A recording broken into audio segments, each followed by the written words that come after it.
فطهر والرجز فاهجر ولا تمنن تستكثر ولربك فاصبر فإذا نقر في الناقور فذلك يومئذ يوم عسير على الكافرين غير يسير صدق الله مولانا العظيم وصدق رسوله النبي الكريم ونحن على ذلك من الشاهدين والشاكرين والحمد لله رب العالمين. درود شریف. اللهم صل على سيدنا مولانا محمد وعلى آل محمد كما صليت على إبراهيم وعلى آل إبراهيم إنك حميد مجيد. اللهم بارك على محمد وعلى آل محمد كما باركت على إبراهيم وعلى آل إبراهيم إنك حميد مجيد. آپ کے سامنے سورہ مدثر سے ابتدائی 10 آیات تلاوت کی گئی. اللہ رب العالمین سے دعا کرتا ہوں کہ وہ مجھے سچ کہنے کی، ہم سب کو قرآن پاک کی ان آیات کو سمجھنے کی اور آخر میں ہم سب کو قرآن پاک کی ان آیات پر عمل کرنے کی توفیق عطا فرمائے. سب سے پہلے تو یہ بات واضح کر دی جائے کہ قرآن پاک کی یہ سورت اللہ کے نبی صلی اللہ علیہ وسلم کے اوپر مکے کے انتہائی ابتدائی دور میں نازل ہوئی اور مکے کے انتہائی ابتدائی دور سے مراد یہ ہے کہ آپ صلی اللہ علیہ وسلم کے لیے جب نبوت کا اعلان ہوا اور آپ صلی اللہ علیہ وسلم پر پہلی وحی غار حرا کے اندر جبرائیل امین لے کر آئے اور نبی اکرم صلی اللہ علیہ وسلم کو بتایا گیا کہ اقرأ بسم ربک الذی خلق خلق الانسان من علق اقرأ وربک الاکرم الذی علم بالقلم علم الانسان ما لم يعلم. اس پہلی آیت وحی کے اندر اللہ تبارک و تعالیٰ نے اپنا تعارف پیش کیا. اقرأ بسم ربک الذی خلق، اس رب کے نام سے پڑھ کہ جس نے تخلیق کیا. وہ کیسا رب ہے، کیسا زبردست ہے، کیسا خالق ہے، وہ کیسا مالک ہے، کیسی تخلیق کر سکتا ہے. تو فرمایا کہ خلق الانسان من علق، گوشت کے لوتھڑے سے اس انسان کو تخلیق کیا. خدا کی خدائی کو سمجھنے کے لیے یہی بات کافی ہے کہ انسان پیدا کیسے ہو. اقرأ وربک الاکرم، اس رب کے نام سے پڑھ کے جو اکرم ہے، اس سے معتبر کوئی نہیں ہے، اس سے بڑا کوئی نہیں ہے. تو رب کائنات نے پہلی وحی کے اندر اپنا تعارف پیش کیا اپنے نبی، اپنے پیارے پیغمبر محمد مصطفیٰ صلی اللہ علیہ وسلم کے لیے. پھر روایات کے اندر یہ بات آتی ہے کہ اس پہلی وحی کے بعد وحی کا سلسلہ رک گیا اور جب وحی کا سلسلہ رک گیا تو ایک نبی اکرم صلی اللہ علیہ وسلم کے اندر ایک احساس پیدا ہوا اور ایک خوف پیدا ہوا. احساس اس بات کا پیدا ہوا کہ یہ وحی کا سلسلہ کیوں رک گیا ہے. اتنا بڑا رب ہے، بڑی زبردست وہ ہستی ہے، کائنات کا مالک ہے، خالق ہے، اور اس نے اپنا پیش کیا، اپنا نمائندہ جبرائیل امین بھیجا. غار حرا کے اندر وہ آیا اور پوری وحی آتی ہے کہ کس طرح سینے کو چاک کیا گیا، کس طرح دل کو دھویا گیا، پوری وحی آتی ہے، پوری تفصیل آتی ہے. کس طرح سینے سے لگایا ہے، ایک مرتبہ کہا اقرا، پھر دوسری مرتبہ کہا اقرا، پھر تیسری مرتبہ کہا اقرا، اور پھر نبی اکرم صلی اللہ علیہ وسلم نے قرآن پاک کی آیتوں کو تلاوت کیا. قرآن کے نزول کا آغاز ہو. اب یقیناً جب یہ پیغام آ جاتا ہے کہ آپ اللہ رب العالمین کے فرستادہ بندے ہیں، خصوصی بندے ہیں، اور اللہ رب العالمین نے آپ کو کسی خاص کام کے لیے منتخب کیا گیا، ایسا کام جو کائنات میں اس سے پہلے کسی کے حوالے نہیں کیا گیا تھا. یہ بہت بڑا کام ہے جس کے لیے اللہ رب العالمین نے آپ کو منتخب کر لیا. وہ کام کیا ہے جس کے لیے رب کائنات نے منتخب کیا؟ یہ سوال تھا، یہ تشویش تھی، یہ پیغام آنا چاہیے کہ مجھے کرنا کیا ہے. لیکن فطر تو وحی کا زمانہ، اللہ رب العالمین کی طرف سے وحی کا سلسلہ رک گیا. پہلی وحی یوں سمجھ لیے کہ پہلا ڈوز، پہلا وزن اللہ رب العالمین کی طرف آنے پاک اس وحی کا دیا گیا. اللہ کے نبی صلی اللہ علیہ وسلم اس کو اپنے دل کے اندر سمائے ہوئے ہیں. اور وہ کیفیت کہ جب وہ وحی نازل ہوئی ہے تو اللہ کے نبی صلی اللہ علیہ وسلم پر کیفیت کیا طاری ہو گئی ہے. خوف ہے، کپکپی ہے، اور اس عالم کے اندر پریشانی کے اندر آتے ہیں گھر کے اندر، اور گھر کے اندر آتے زملونی مدثرونی، اور پھر وہ پورا واقعہ بتاتے ہیں کہ اس طرح اللہ کا ایک فرشتہ میرے پاس آیا اور اس طرح یہ پیغام میرے پاس لے کر آیا. پھر تسلی دی جاتی ہے گھر والوں کی طرف سے, اور ایمان لایا جاتا ہے گھر والوں کی طرف سے. اس طرح کا نامدار حضرت محمد مصطفیٰ صلی اللہ علیہ وسلم کے پر وہ پتھر تو وحی کا زمانہ چل رہا ہے, وحی کے سلسلے کے اندر ایک رکاوٹ آ گئی ہے, پہلا پیغام آ گیا اور دوسرا پیغام نہیں آ رہا, اور آپ صلی اللہ علیہ وسلم بڑے پریشان ہیں, یہ سلسلہ کیوں رک گیا ہے, اور سمجھ نہیں آ رہا کہ اس کو کس طرح اس اللہ رب العالمین کے اس مقصد کو, اس راز کو سمجھا جائے کہ یہ وحی کا سلسلہ کیوں رک گیا ہے. امام زہری رحمۃ اللہ علیہ فرماتے ہیں ایک مدت تک نبی اکرم صلی اللہ علیہ وسلم پر وحی کا نزول بند ہو گیا, اور اس زمانے میں آپ پر اس قدر شدید غم کی کیفیت طاری ہو گئی کہ بعض اوقات آپ پہاڑوں کی چوٹیوں پر چڑھ جاتے اور اپنے آپ کو گرانے کے لیے آمادہ ہو جاتے. کہ رب مجھ سے ناراض تو نہیں ہو گیا, کیوں سلسلہ رک گیا رب کائنات کی طرف سے. اسی طرح معارف القرآن کے اندر مفتی شفیع رحمۃ اللہ علیہ فرماتے ہیں, اور یہ حدیث بخاری شریف کے اندر ہے, مسند احمد کے اندر ہے, ابن جریر نے نقل کی ہے, اور فرماتے ہیں کہ جب یہ سورہ نازل ہوئی اقرأ بسم ربک الذی خلق, سورہ علق نازل ہوئی, تو پھر کچھ عرصے تک یہ وحی کا سلسلہ رک گیا. اس کے بعد اس پتر تو وحی کے زمانے کے اندر آخر میں ایک واقعہ رونما ہوا, اور واقعہ یہ تھا کہ آپ صلی اللہ علیہ وسلم مکہ کی طرف سے کسی طرف جا رہے تھے کہ اچانک آسمان سے ایک آواز آئی, اور آپ صلی اللہ علیہ وسلم نے جو ہی نگاہیں اپنے اوپر کی تو جبرائیل امین, وہی فرشتہ جو غار حرا کے اندر ملا تھا, وہ فرشتہ عرش کے اندر معلق ایک کرسی پر بیٹھا ہوا اور نبی اکرم صلی اللہ علیہ وسلم کی طرف دیکھ کر مسکرا رہا ہے.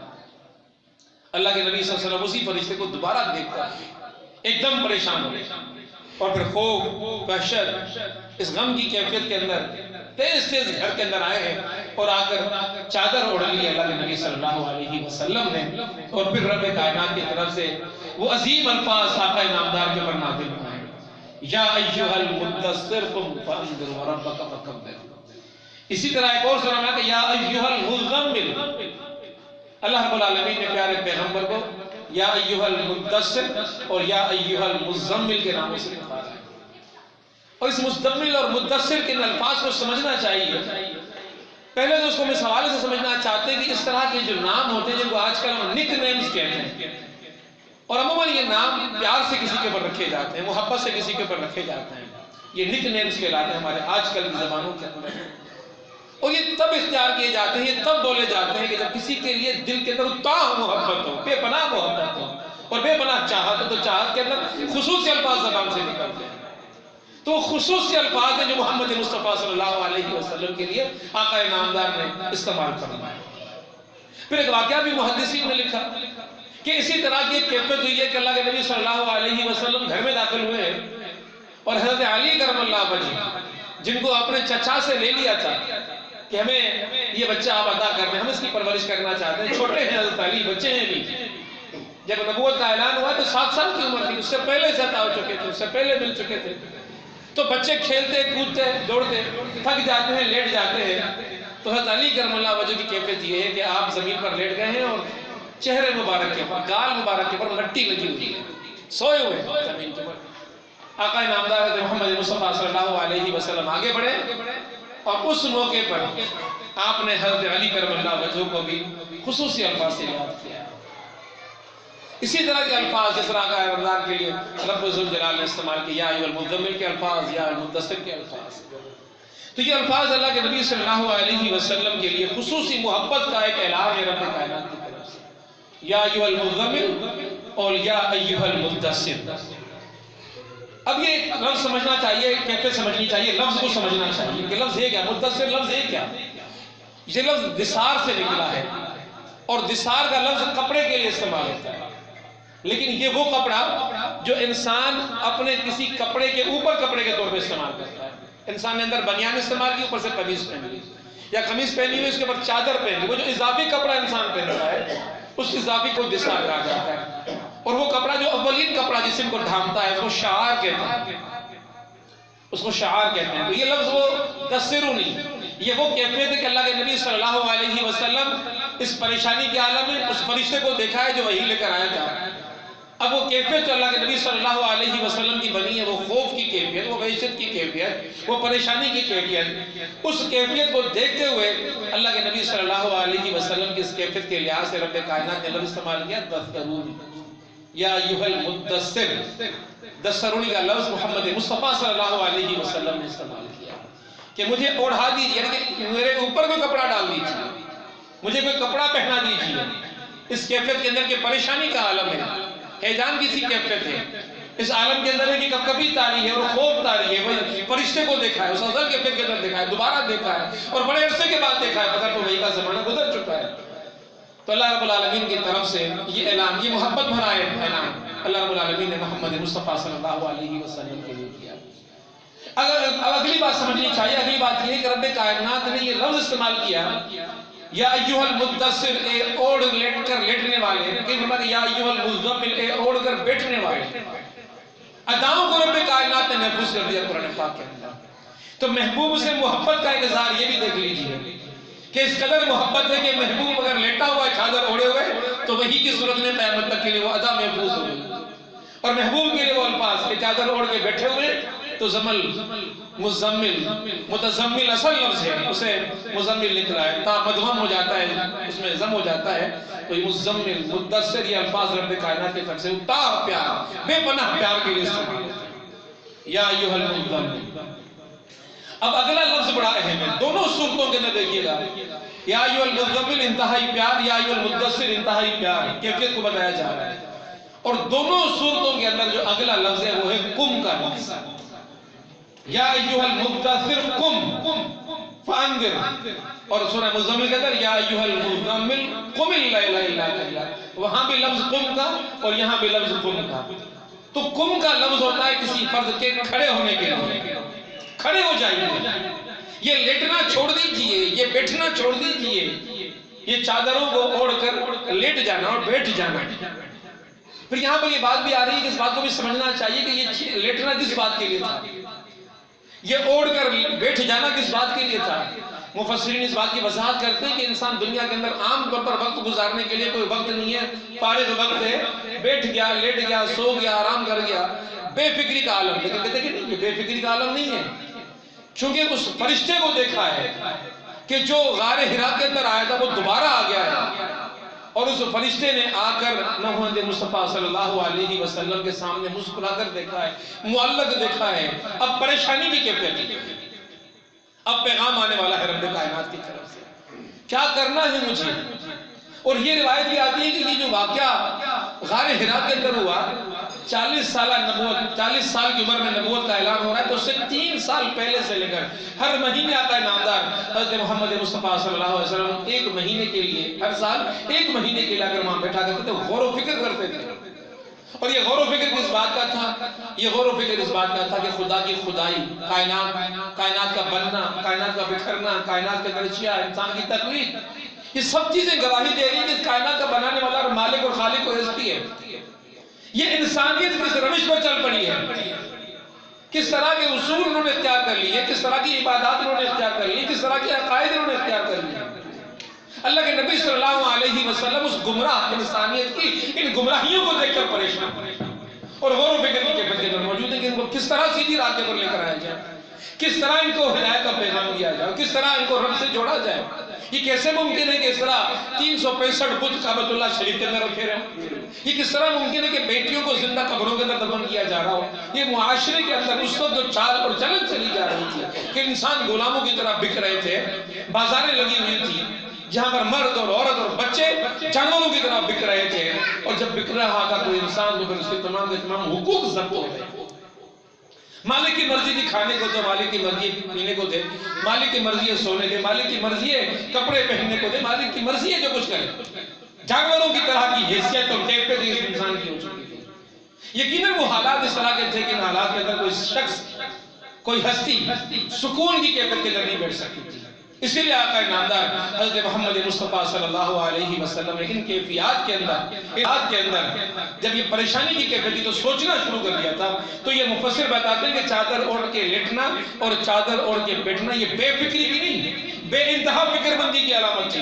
آپ صلی اللہ علیہ وسلم انتہائی فکر مندی کی حالت میں تھے۔ تو رب کائنات سے کہا جا رہا ہے، کی طرف سے کہا جا رہا ہے کہ وہ آپ کی فکر مندی، اب اس کا علاج آپ کو بتایا جا رہا ہے، اب عمل کے میدان کے لیے کھڑے ہو جائیں۔ اب وقت آ گیا ہے، پیغام آ گیا ہے، خدا ہدایت آ گئی ہے، خدا کی طرف سے آپ کو رہنمائی فراہم کر دی جا رہی ہے، اٹھیے اور اس معاشرے کے اندر ایک انقلاب برپا کر دیجیے۔ یا ایھا المدثر کے بعد لفظ قم، کھڑے ہو جائیں۔ اور یہاں پر مفسرین کہتے ہیں کہ یہ کھڑا ہو جانا، یہ سندھی میں کہتے ہیں سامہو کرنا، بیہن، کسی کا مقابلہ کرنے کے لیے کھڑے ہو جائے۔ کون کھڑا ہو جائے؟ اکیلے محمد مصطفیٰ صلی اللہ علیہ وسلم۔ اللہ رب العالمین جب حق کا غلبہ چاہتا ہے تو افراد کی کثرت رب کائنات کو مقصود نہیں ہے کہ لوگ ملیں گے تو رب کی طرف سے انقلاب آئے گا۔ افراد کی کثرت رب کائنات کو مقصود نہیں ہے، ایک بندے سے بھی رب کائنات انقلاب لے کر آ جاتا ہے۔ جس طرح ابراہیم علیہ السلام سے کہا کہ جاؤ نمرود کے پاس، اکیلے تھے، کوئی ساتھ نہیں تھا، جاؤ جا کر بتوں کو ڈھا دو اس آدم کے خطے کے اندر، اکیلے گئے جا کر انقلاب برپا کرنے کے لیے وہاں جا کر اقدامات کیے۔ موسیٰ علیہ السلام سے کہا کہ اذهب الى فرعون انه طغى، جاؤ جا کر فرعون کو جو باغی ہو چکا ہے رب کائنات کی طرف سے، جا کر اس کو ہدایت کی بات بتاؤ۔ تو یہاں محمد مصطفیٰ جو اکیلے ایک بیوی ان کا پر ایمان لے کر آ گئی، ایک دوست ایمان لے کر آ گیا، ایک بھائی ایمان لے کر آ گیا، بہت چھوٹی عمر کا ہے، 7 سال کی عمر کا ہے، لیکن افراد اتنی محدود تعداد کے اندر، اور اس وقت کے کفر کا مرکز مکہ تھا، عرب میں ہر جگہ شرک تھا، ہر جگہ بت پرستی تھی، ہر جگہ یہ اللہ رب العالمین کے دین سے بغاوتیں موجود تھی، دین مٹ چکا تھا، لوگوں کے پاس دین کا پیغام اپنی اصل کے اندر موجود نہیں تھا۔ لیکن اس کے باوجود اس انتہائی بڑے مرکز کے اندر کہ جہاں سب سے بڑھ کر خدا سے بغاوت موجود تھی، اس مرکز کے اندر ایک محمد مصطفیٰ سے کہا جا رہا ہے کہ قم، کھڑے ہو جائیے، ان کا مقابلہ کیجیے، ان کا سامنا کیجیے۔ کتنی بڑی بات ہے جو رب کائنات کی طرف سے کہی جا رہی ہے۔ ہدایت آ جانے کے بعد، خدا کا پیغام آ جانے کے بعد، اور خدا کا پیغام سمجھ لینے کے بعد اہل ایمان کے لیے یہ بات لازم ہو جاتی ہے کہ وہ کفر کے میدان، کفر کے خلاف میدان کے اندر نکل کر آ جائیں۔ اب اوڑھ کر لیٹنا اور اوڑھ کر سو جانا یہ اہل ایمان کو زیب نہیں دیتا۔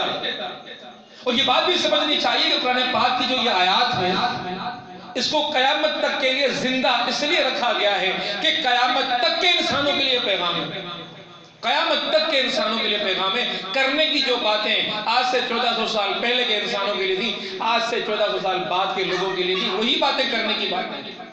اگر اس دور کے اندر مخاطب محمد مصطفیٰ صلی اللہ علیہ وسلم تھے تو اس دور کے اندر مخاطب ہم سب لوگ ہیں جو یہاں بیٹھے ہوئے ہیں اور اس دنیا کے اندر بستے ہیں، جن کو اللہ رب العالمین نے یہ زندگی عطا کی ہوئی ہے۔ اور ہمارے بعد آنے والے لوگوں کو بھی یہی احکام ہے کہ جب تمہارے پاس خدا کی طرف سے ہدایت آ جاتی ہے، پیغام آ جاتا ہے، خدا کی طرف سے تمہیں حقیقت کا علم ہو جاتا ہے، تو اس کے بعد تمہارا اس دین کے غلبے کے لیے نہ نکلنا تمہیں گنہگار بنا دیتا ہے۔ یا ایھا المدثر، اللہ کا پیغام سمجھ میں آ گیا، اللہ کا پیغام پہنچ گیا، اللہ کی طرف سے ہدایت مل گئی، کلمہ پہنچ گیا، لا الہ الا اللہ اور محمد الرسول اللہ۔ اب اس کے بعد کسی کا لیٹ جانا، کسی کا بیٹھ جانا اور یہ سمجھنا کہ غلبہ دین کی جدوجہد میری جدوجہد نہیں ہے، دین کا کام کرنا میرا کام نہیں ہے، دین کی دعوت لوگوں تک پہنچانا میرا کام نہیں ہے، دین کا ابلاغ میرا کام نہیں ہے۔ اگر کوئی یہ سوچ کر بیٹھ گیا تو یا ایھا المدثر کی آیت اس کو گناہگار کر دیتی کہ کیسے تو نے اس کام کو چھوڑ دیا۔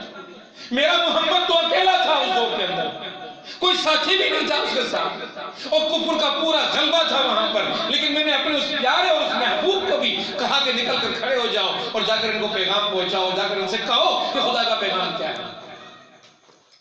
تو آج کے دور کا یہ مومن اس اسلامی ماحول کے اندر، اس مملکت کے اندر کہ جہاں 95% مسلمان بستے ہوں، اس پیغام کو لے کر لوگوں تک نہ پہنچے، ذرا دیکھیں کہ حالات کیسے مختلف ہیں۔ وہاں 99.99% کفر کے ماننے والے ہیں، اور یہاں 95% لوگ وہ ہیں جو کہتے ہیں لا الہ الا اللہ محمد رسول اللہ۔ وہ 99.99% لوگوں کے سامنے جا کر کلمہ بلند کر دے، اور یہاں 95% لوگوں کے سامنے جا کر یہ نہیں کہتے کہ خدا کا پیغام کیا ہے۔ تو پکڑ کتنی سخت ہوگی رب کائنات کی بارگاہ کے اندر۔ کوئی مایوس ایمان نہیں ہے ہم میں سے اگر دین کا کام نہیں کرتا، دین کا پیغام نہیں پہنچاتا، دین کی چیزیں لوگوں تک منتقل نہیں کرتا، خدا کے رسول کے اقوال کو نہیں پہنچاتا، قرآن کے پیغام کو نہیں پہنچاتا، تو خدا کی طرف سے اس کے پر پکڑ ہوگی۔ یا ایھا المدثر، اے اوڑھ لپیٹ کر لیٹنے والے، قم، کھڑے ہو جائے، مقابلہ کیجیے، سامنا کیجیے۔ اب ذرا دیکھیں کہ حالات کیسے ہیں، مقابلہ کس سے کرنا ہے؟ ہر وہ چیز جو خدا کی بغاوت کی بنیاد پر کھڑی ہوئی ہے، ہر وہ چیز جو خدا کی بغاوت کے طور پر کھڑی ہوئی ہے، اس کا مقابلہ کرنا ہے۔ خدا کا پیغام موجود ہے، نبی کرم صلی اللہ علیہ وسلم کی شریعت موجود ہے، سنت رسول صلی اللہ علیہ وسلم موجود ہے، اسوہ حسنہ موجود ہے، پیغام موجود ہے، عمل نہیں ہوگا۔ عمل کون کروائے گا؟ عمل وہ کروائے گا کہ جو کہتا ہے کہ میں اللہ کے رسول کے پر ایمان لے کر آیا، لا الہ الا اللہ محمد رسول اللہ۔ اس پیغمبر پر ایمان لانے والے کی ذمہ داری ہے کہ اس پیغمبر پہ جو ایمان لے کر آیا، اس پیغمبر کے پیغام کے مطابق زندگی گزرے، اور اس پیغمبر کے پیغام کے مطابق زندگی گزارنے کے لیے لوگوں کو دعوت بھی دے۔ تو بہت بڑی ذمہ داری ہے، اس دور کے فرد کے پر بھی ذمہ داری اور اس دور کے فرد کے پر بھی ذمہ داری۔ یا ایھا المدثر قم، یہ ایک بہت بڑی ذمہ داری کا اعلان ہے رب کائنات کی طرف سے۔ اور پھر آپ غور کیجئے کہ رب کائنات کیا فرماتا ہے، یا ایھا المدثر قم فانذر، کھڑے ہو جائیے اور کیا کیجئے؟ انذار کا کام کیجئے۔ انذار کے معنی ڈرانا، خوف زدہ کرنا، لوگوں کو متنبہ کرنا، کسی سے متنبہ کرنا۔ تمہاری روش کیا ہے، تمہاری عادتیں کیا ہیں، تمہارے اطوار کیا ہیں، تمہارے ذرائع آمدنی کیا ہیں، تمہارے ذرائع معاش کیا ہیں، تمہارا اٹھنا کیا ہے، تمہارا بیٹھنا کیا ہے، تمہاری رسم کیا ہے، تمہاری روایات کیا ہیں۔ آیا یہ دین کے مطابق ہے یا دین کے مطابق نہیں ہے؟ تم جن راستوں پر چل رہے ہو وہ راستے تمہیں کہاں لے کر جا رہے ہیں؟ ان راستوں کا انجام، ان کا اینڈ پوائنٹ، ان کا ریزلٹ کیا نکلنے والا ہے؟ اللہ سے بغاوت والی زندگی۔ اللہ رب العالمین نے پیمانہ دے دیا، میزان ہے یہ، قرآن کا نام میزان رکھا۔ کوئی اور چیز تمہیں نہیں بتائے گی کہ تم جنتی ہو، تم جہنمی ہو۔ کوئی اور چیز تمہیں نہیں بتائے گی کہ تم اللہ کے راستے پر چل رہے ہو یا اللہ کے راستے کو چھوڑ کر چل رہے ہو۔ کوئی اور چیز تمہیں نہیں بتائے گی تمہاری سمت جنت کی طرف ہے یا تمہاری سمت جہنم کی طرف ہے۔ کوئی اور چیز نہیں بتائے گی، میزان بتائے گا۔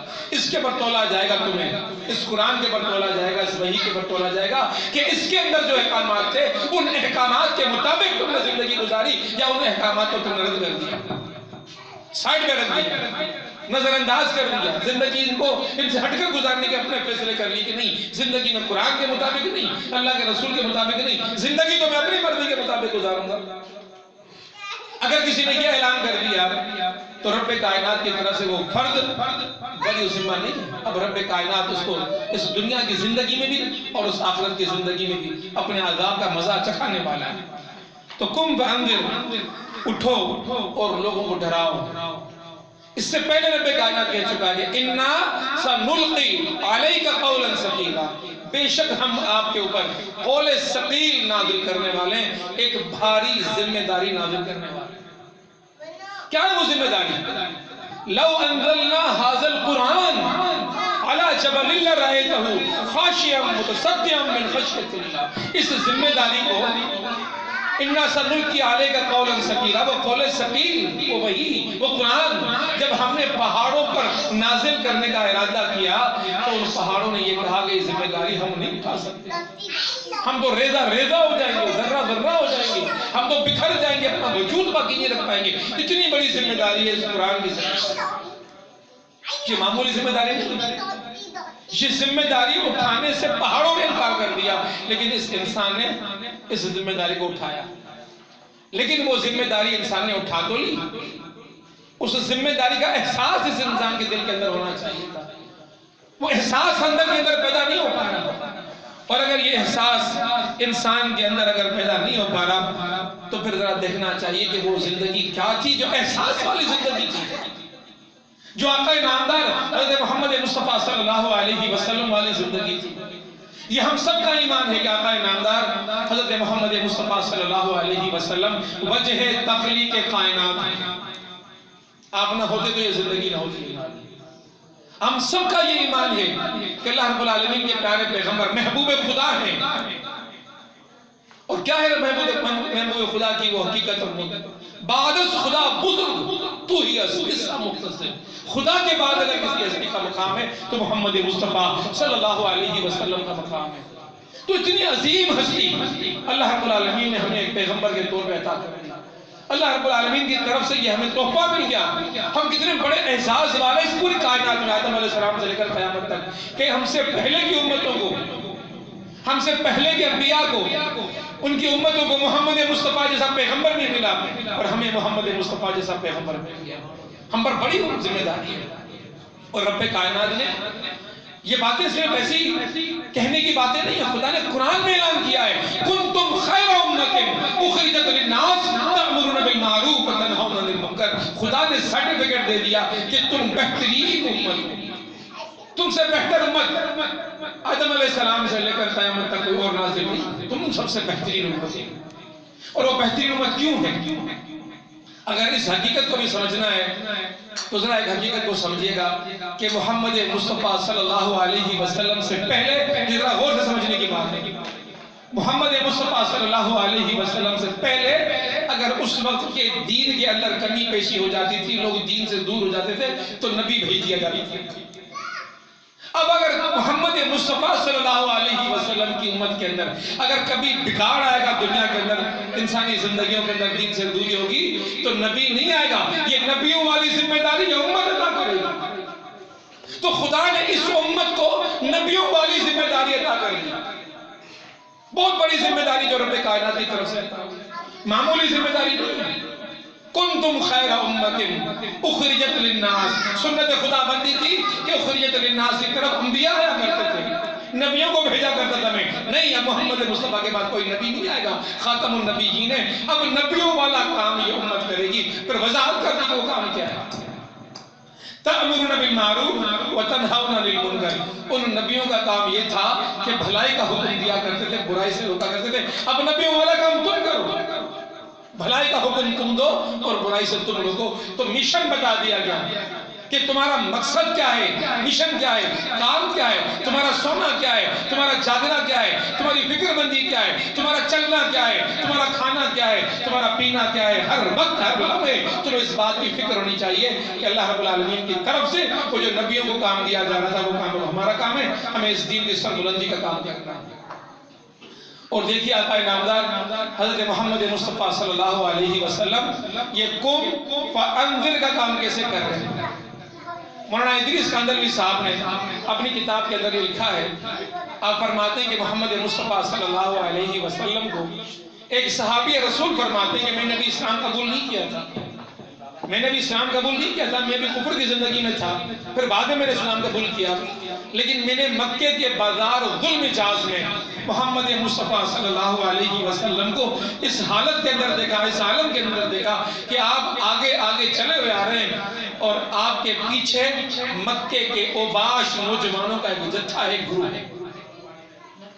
آپ صلی اللہ علیہ وسلم کے زبان عطا پر یہ الفاظ ہے، یا ایھا الناس قولوا لا الہ الا اللہ تفلحوا، اے لوگوں تم اگر یہ کہہ دو کہ اللہ کے سوا کوئی رب نہیں ہے، تم کامیاب ہو جائے، کامیاب تفلحوا فلاح، جنت تمہاری ہے۔ قم فانذر، اگر تم لا الہ الا اللہ کے مطابق زندگی نہیں گزاری تو پھر جہنم تمہاری ہے۔ فلاح کا پیغام، کامیابی کا پیغام، جنت کا پیغام یہ لے کر صبح سے شام دن اور رات میرے محمد مصطفیٰ کا مشن یہی ہے، کام یہی ہے، طریقہ یہی ہے، سنت یہی ہے، اور مقصد زندگی ہم سب کا یہی ہے، اللہ کے دین کے غلبے کی جدوجہد۔ یہ زندگی ملی ہے جانور کی زندگی میں اور انسان کی زندگی میں، جانور کی زندگی میں اور امتی محمدی کی زندگی میں فرق یہ ہے کہ جانور زندگی دنیا کے اندر گزار کر ختم ہو جائے گا، یہ امتی اس کام کو کرنے کے لیے اس دنیا کے اندر برپا کیا گیا ہے کہ یا ایھا الناس قولوا لا الہ الا اللہ محمد الرسول اللہ، یہ کہتے رہو، یہ پیغام پہنچاتے رہو، اللہ کی بندگی کا پیغام، اللہ کی کبریائی کا پیغام لوگوں تک پہنچا۔ یا ایھا المدثر قم فانذر، خبردار کیجیے۔ واقعہ بتانے والا بتاتا ہے کہ مکے کے پیچھے جو اوباش نوجوان آ رہے تھے آپ صلی اللہ علیہ وسلم کے پیچھے، ان کے ہاتھوں میں پتھر تھے، ادھر کلمہ خیر زبان کے اوپر یا ایھا الناس قولوا لا الہ الا اللہ تفلحوا، خیر کی خبر ہے، جنت کی خبر ہے، اعلیٰ ترین پیغام ہے، گمراہی کی زندگی سے نکلنے کا پیغام ہے، ہدایت کی زندگی میں آنے کا پیغام ہے، لیکن ان کے ہاتھ میں کیا ہے؟ جواب میں پتھر ہے، اور وہ پتھر جس میں اطہر کے اوپر برسائے جا رہے ہیں، پھینکے جا رہے ہیں، پتھر مارے جا رہے ہیں، پھر راوی لکھتے ہیں کہ پتھر تانک تانک کے مارے جا رہے ہیں، گھٹنوں کا نشانہ لے لے کر مارے جا رہے ہیں، اور اس قدر جسم سے خون رسا ہے کہ جوتی مبارک خون کے اندر تر ہو گئی ہے۔ پھر آقا نامدار حضرت محمد مصطفیٰ صلی اللہ علیہ وسلم کو لا کر بٹھا دیا گیا، اتنا خون جسم سے، نکاحت کمزوری طاری ہو گئی ہے، اور اس کیفیت کے اندر آپ صلی اللہ علیہ وسلم غشی کی کیفیت کے اندر تک آ جاتے ہیں، اتنا نڈھال ہو گئے ہیں، اتنے پتھر برسے ہیں جس میں تر کے پر دعوت کے میدان میں میرا محمد پتھر کھا رہا ہے، اور بعض نوجوانوں کی زبانی آقا نامدار کے پر اول کول بتایا جا رہا ہے، شان کے اندر توہین کی جا رہی ہے، بد کلامی کی جا رہی ہے۔ اس لیے میں فرماتے ہیں کہ میں نے دیکھا کہ معصوم بچی آ رہی ہے، اور اس معصوم بچی کے ہاتھ میں پانی کا پیالہ ہے، اور وہ پانی کا پیالہ وہ معصوم بچی آپ صلی اللہ علیہ وسلم کے حوالے کرتی ہے، اور آپ صلی اللہ علیہ وسلم اس پانی کے پیالے کو اپنے ہونٹوں پر لا کر ایک کلی کرتے ہیں، تو منہ مبارک سے جو پانی نکلا ہے وہ خون کی طرح لال نکلا ہے۔ یہ کیفیت دیکھ کر وہ بچی پریشان ہو جاتی ہے، اور وہ بچی کہہ اٹھتی ہے کہ ابا اگر یہ مکے کے لوگ آپ کی بات نہیں مانتے، آپ پر ایمان نہیں لے کر آتے، ان کو ان کے حال پر چھوڑ دو۔ دیکھیں کتنی بڑی بات کر دی، اگر یہ مکے کے لوگ آپ پر ایمان نہیں لا رہے، ان کو ان کے حال پر چھوڑ دو، یعنی کہ اگر یہ گمراہی کے راستے پر چل رہے ہیں ان کو چلنے دو، اگر یہ جہنم کے راستوں پر چل رہے ہیں ان کو چلنے دو، اگر یہ معصیت کے اور گناہوں کے راستوں پر چل رہے ہیں چلنے دو۔ وہ محبوب خدا جو اس امت سے محبت کرتا ہے، اس امت کے غم میں گھلا جاتا ہے، وہ کیسے ان امتیوں کو چھوڑ دے کہ یہ جہنم کی آگ میں جا کر جلیں؟ وہ تو ان کی فکر کے طرف بڑا پریشان ہے۔ ہماری محبتوں کے اندر ہمارے آقا پریشان ہے، ہماری محبتوں کی وجہ سے محمد مصطفیٰ صلی اللہ علیہ وسلم یہ پتھر اپنے جسم پر کھا رہے ہیں، اپنے آپ کو لہو لہان کر رہے ہیں۔ اتنی بڑی بات کہہ دی گئی کہ چھوڑ دیجئے کو ان کے حال کے اوپر۔ آقا نے وہ پانی کا پیالہ اس کیفیت کے اندر کہ نڈھال ہو چکے ہیں، جسم سے خون رس چکا ہے، کیا توہین، کیا تزہین، کیا الفاظ کسے گئے ہیں آپ صلی اللہ علیہ وسلم پر، لیکن آپ نے وہ پانی کا پیالہ ہونٹوں سے اٹھا کے نیچے کیا، اور پھر کہا میری لفظ جگر تم نے کیا کیا، تم نے مجھے کیا کہہ دیا، کیا تم نے نہیں سنا کہ میرے رب کا مجھے کیا حکم ہے؟ میرے رب کا مجھے حکم ہے کہ یا ایھا المدثر قم فانذر وربک، مجھے تو یہ پیغام دیا گیا کھڑے ہو جائیے، یا ایھا المدثر قم فانذر، انذار کا کام کیجیے، ڈرائیے، خوف زدہ کیجیے، انذار کا کام، ڈرانے کا کام یہ امت کا کام ہے، کہ میرے محمد مصطفیٰ نے کر کے دکھا دیا کہ اس طرح کرنا ہے تم نے، کہ مخالفتیں کیسی بھی ہوں، کفر کے کیسے بھی قلعے ہوں، ان کے ہاتھوں میں تلواریں ہوں، ان کے ہاتھوں میں پتھر ہوں، جنگوں کے میدان ہوں، حالات کیسے ہی ہوں، آپ کو اس کام کو نہیں چھوڑنا۔ ہر طرح کے کام کے اندر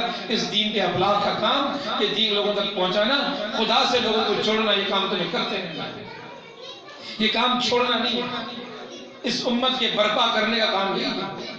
یا ایھا المدثر قم فانذر، اب فرمایا جا رہا ہے وَرَبَّكَ فَكَبِّرْ، اور کیا کرنا ہے؟ دوسرا کام رب کی کبریائی کو قائم کرنا ہے۔ وہاں کس کی کبریائی تھی؟ بڑا جس کو مانا جاتا ہے بات اس کی مانی جاتی ہے، بڑا جس کو مانا جاتا ہے بات اس کی مانی جاتی ہے، تو رب کو بڑا مان کر رب کی بات مانی جائے، ایسا نظام قائم کرو، ایسے حالات پیدا کرو، ایسے معاشرے پیدا کرو، ایسی بستیاں پیدا کرو، ایسے لوگ پیدا کرو کہ جو رب کو بڑا مانے اور رب کی مانے۔ کیا ایسا معاشرہ جنم دے چکا؟ اللہ کے نبی صلی اللہ علیہ وسلم نے وہ معاشرہ جنم دے کے دکھا دیا، 22 سال کا۔ وَرَبَّكَ فَكَبِّرْ، جب وَرَبَّكَ فَكَبِّرْ کی آیت آئی، ایک ٹکراؤ آیا، ایک مقابلہ آیا، طاغوت کا سامنا ہوا، جنگیں ہوئی، تلواریں اٹھی، ہجرتیں ہوئی، رب کی کبریائی کو قائم کر کے محمد مصطفیٰ صلی اللہ علیہ وسلم نے دکھا دیا۔ یہ رب کی کبریائی کا نظام قائم کرنا، اسی کو اقامت دین کہا جاتا ہے، دین کو قائم کرنا۔ یہ مشن ہے امت محمدی کا کہ جب یہ دین آ گیا، جب کلمہ آ گیا، جب لا الہ الا اللہ محمد الرسول اللہ کا پیغام پہنچ گیا، تو اب کوئی اور نظام اس سے مد مقابل نہیں ٹھہرنا چاہیے۔ اس نظام کو ڈھاننا اس امت کی ذمہ داری ہے۔ وہ طاغوتی نظام کسی بھی نام سے آیا، وہ طاغوتی نظام کمیونزم کے نام سے آ جائے، سوشلزم کے نام سے آ جائے، سرمایہ دارانہ نظام کے نام سے آ جائے، کسی بھی نام سے آ جائے، بادشاہت کے نام سے آ جائے، وہ تمام تر نظام جو اس دنیا کے اندر قائم ہو، نظام مصطفیٰ ان تمام تر نظام پر غالب آنا چاہیے۔ وَرَبَّكَ فَكَبِّرْ، اللہ کی کبریائی کا نظام اور محمد مصطفیٰ صلی اللہ علیہ وسلم کی سنت کا نظام۔ اولین پیغام دیکھیں کتنا بڑا پیغام دیا جا رہا ہے۔ پہلی وحی خدا کا تعارف ترتیب کے لحاظ سے، دوسری وحی سورہ مزمل، اپنے آپ کو کس طرح اس بڑے کام کے لیے تیار کرو، اس کے لیے راتوں کو جاگو، تہجد کے اندر اٹھو، پورا پیغام۔ تیسری وحی اب میدان عمل کے اندر نکل کر آتا، یا ایھا المدثر قم فانذر وربک فکبر۔ اب رب کی کبریائی کے علاوہ کوئی نظام نہیں چلے گا اسلام کے اندر۔ وربک فکبر کی بڑی اہمیت ہے۔ نماز کھڑی نہیں ہو سکتی جب تک تکبیر نہ لگا دی جائے، نماز کے لیے لوگوں کو بلایا نہیں جا سکتا جب تک کہ اللہ اکبر اور اللہ اکبر کی اذان بلند نہ کی جائے، اور نماز کی تمام تر ادائیں مکمل نہیں ہو سکتی جب تک اللہ اکبر نہ کہا جائے۔ یہ دین اللہ اکبر کی بنیادوں پر قائم ہوا ہے۔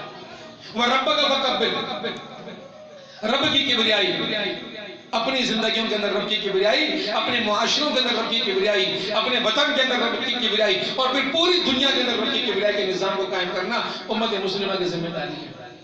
کوئی اور نظام اس کے مد مقابل نہ ٹھہرے۔ یہ جد و جہد کرنا ہے اس امت کا، اس جد و جہد کے اندر زندگی لگانا، اس کے لیے کوشش کرنا، اس مشن کو مشن سمجھ کر اس میں اپنی زندگی صرف کر دینا، یہ بڑا اہم کام ہے۔ اور پھر ہم سمجھتے ہیں اس فلسفے کو کہ رب کی کبریائی کا نظام، رب کی بات چلے، رب کا حکم چلے، رب کا پیغام چلے، رب کا کلمہ غالب ہو۔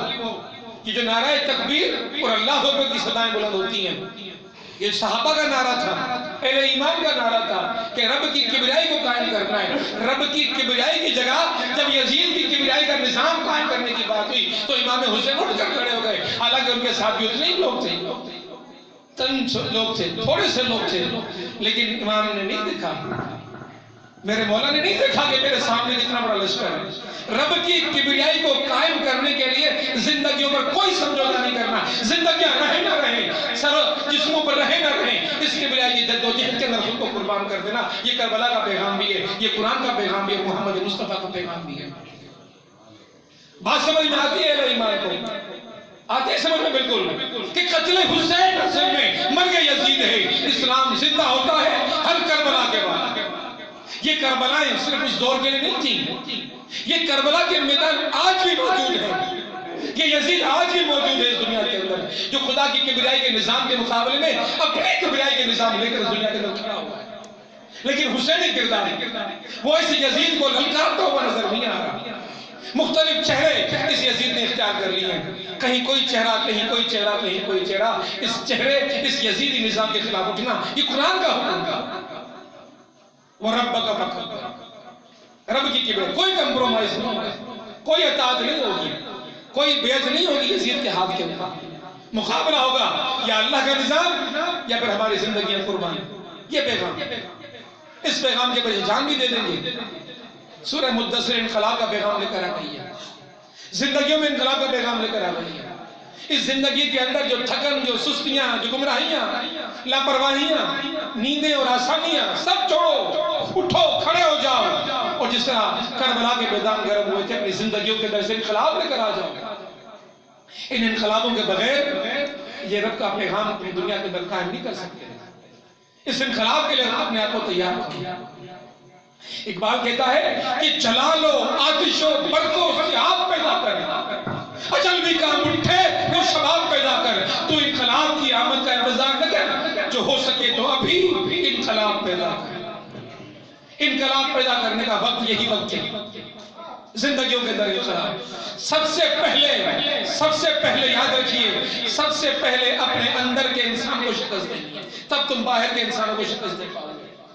اندر ایک انسان بیٹھا ہوا ہے جو کافر بنا ہوا ہے، جو انکاری بنا بیٹھا ہوا ہے، جو منکر بنا بیٹھا ہوا ہے، وہ اندر کا نفس جو یزیدی بن کر بیٹھا ہوا ہے، سب سے پہلے تو سمجھ کے اس یزید سے مقابلہ کرنا ہے، جو معصیت کی طرف بلا رہا ہے، جو گناہ کی طرف بلا رہا ہے، جو نافرمانی کی طرف بلا رہا ہے، جو خدا کے نظام کے مقابلے میں وہ نفس اپنے نظام کی طرف کھینچ رہا ہے، اس کا مقابلہ کرنا ہے، اس کا سامنا کرنا ہے۔ پہلی شکست اپنے اندر دوسری شکست کے میدان میں جو اپنے اندر کے شیطان کو شکست نہیں دیتا، جو اپنے اندر کے یزید کو شکست نہیں دے سکتا، وہ کبھی باہر کے میدان میں کسی خدا کے دشمن کو شکست نہیں دے سکتا۔ یا ایھا المدثر قم فانذر، سمجھایا جا رہا ہے کھڑے ہو جائیے، پہلا کام کھڑے ہو جاؤ، مت ڈرو، خوفزدہ مت ہو۔ زندگی دی ہوئی اسی کی تھی، حق تو یہ ہے کہ حق ادا نہ ہوا۔ اللہ کی زندگی دی ہوئی تھی، اس کی راہ میں اگر قربان ہو گئی، حق یہ ہے کہ جتنا بڑا حسین اس نے کیا امت محمدی میں، اور غلامان آقا حضرت امام حسین نے پیدا کر دیا ہمیں، اس سے بڑی نعمت کیا ہو سکتی تھی؟ یہ نعمت ملی کسی اور کو اس کائنات کے اندر؟ تو جن کو یہ نعمت ملی وہ تو نعرہ یہی لگائیں گے، قربان ہو جائیں ان راہوں کے اندر، تب بھی خدا کا شکر ادا نہیں کر سکتے۔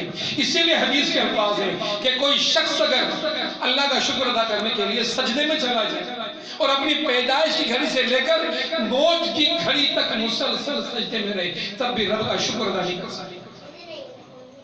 بہت بڑی ذمہ داری ہے۔ قم، کھڑے ہو جاؤ، مت ڈرو، خوفزدہ مت ہو، زندگیاں لگا دو۔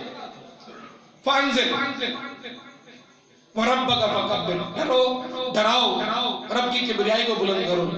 اسی لیے شاعر کہتا ہے وہ یہیں سے لوٹ جائیں جنہیں زندگی ہو پیاری، جنہیں زندگیاں پیاری ہوں، وہ لا الہ الا اللہ محمد رسول اللہ کے راستے پہ چلنے کا سوچے بھی نہیں۔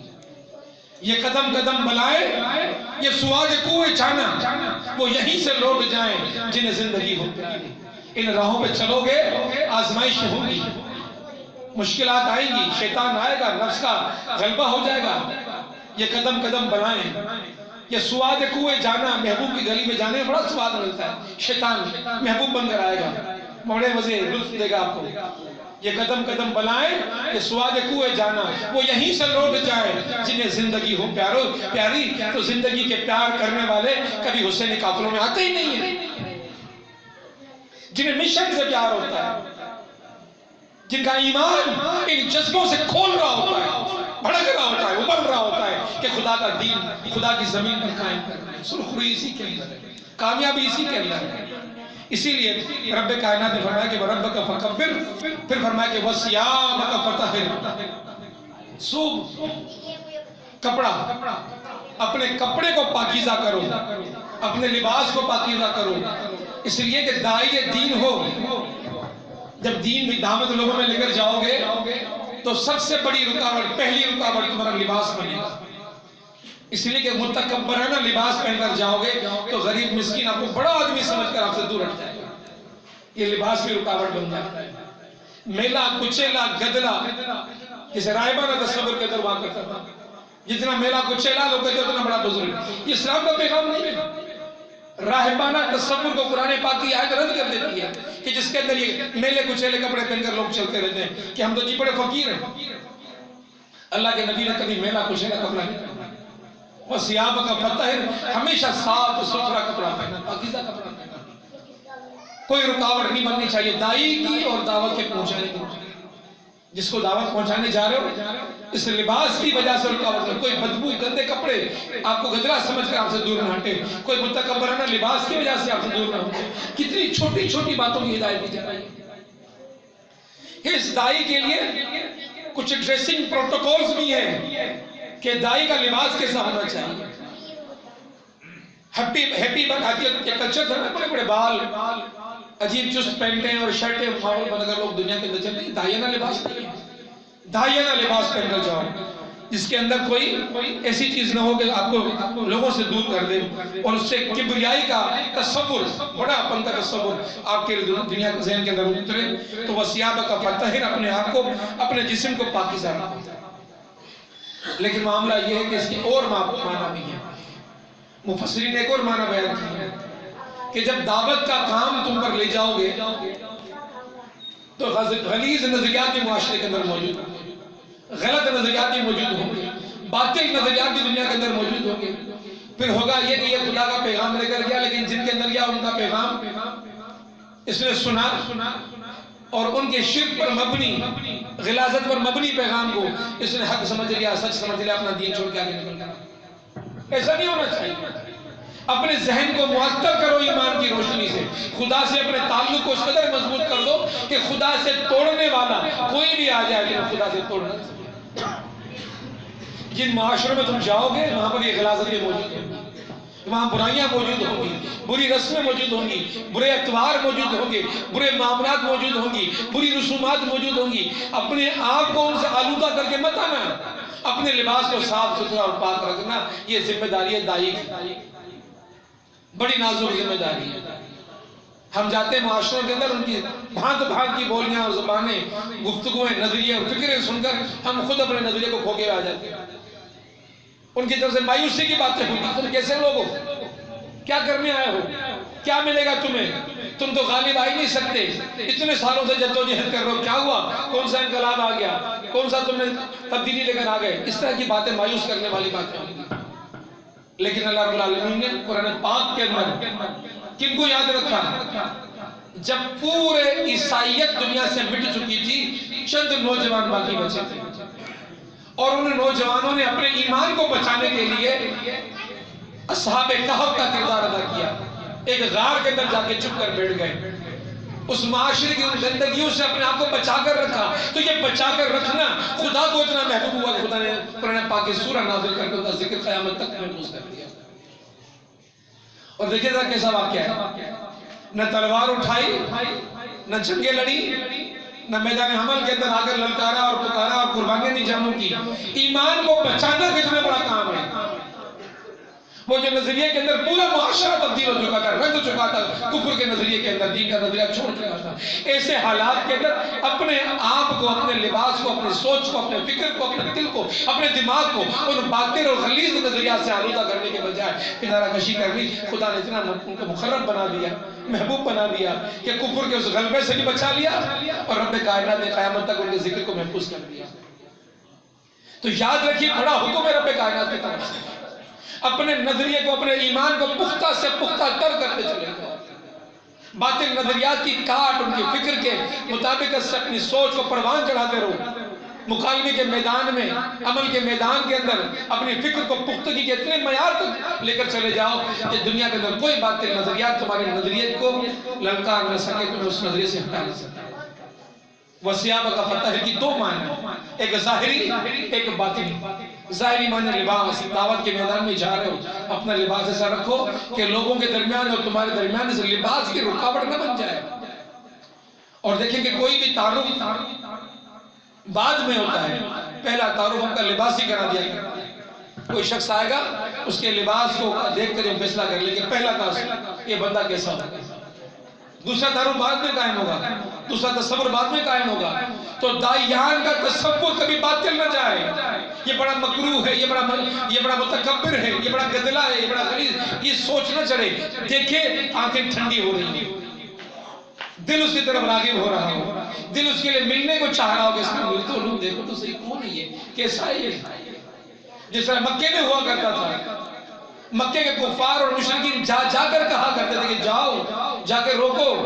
لوگوں کو کہتے تھے کہ مت جانا، ہوشیار ہو جانا، خبردار ہو جانا.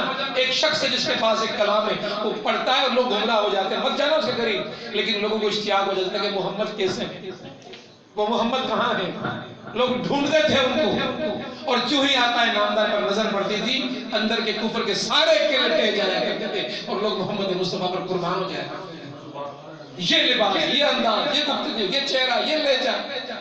اپنا لہجہ داعیانہ بناؤ، اپنا لباس داعیانہ بناؤ، اپنی چال داعیانہ بناؤ، اپنا معاملہ داعیانہ بناؤ، اپنی زبان داعیانہ بناؤ، اپنی نگاہ داعیانہ بناؤ، اپنی فکر داعیانہ بناؤ، اپنی سوچ داعیانہ بناؤ. وَثِيَابَكَ فَطَهِّرْ کسی بھی چیز کی گندگی آپ کے داعیانہ کردار کو میلا نہ کر سکے، آلودہ نہ کر سکے اور خراب نہ کر سکے. وَالرُّجْزَ فَاهْجُرْ. اب اللہ رب العالمین وَالرُّجْزَ فَاهْجُرْ کا حکم دیتا ہے کہ گندگی سے دور رہو. گندگی کی پوری بات آ گئی، وہ ساری غلاظتیں، وہ سارے معاملات جو دنیا کے اندر چل رہے ہیں. اس کے بعد رب کائنات کا اگلا حکم ہے وَلَا تَمْنُن تَسْتَكْثِرْ. اور یہ تمنا نہ کرو کہ اس کام کے بدلے میں، اس احسان کے بدلے میں تمہیں کچھ حاصل بھی ہو، دنیا میں لحاظ سے. میں دنیا میں جاؤں، میں بڑا دین کا کام کر رہا ہوں، لوگ مجھے بڑی آؤ بھگت کریں مجھ سے، مجھے دنیا میں اس کا صلہ ملے. وَلَا تَمْنُن تَسْتَكْثِرْ.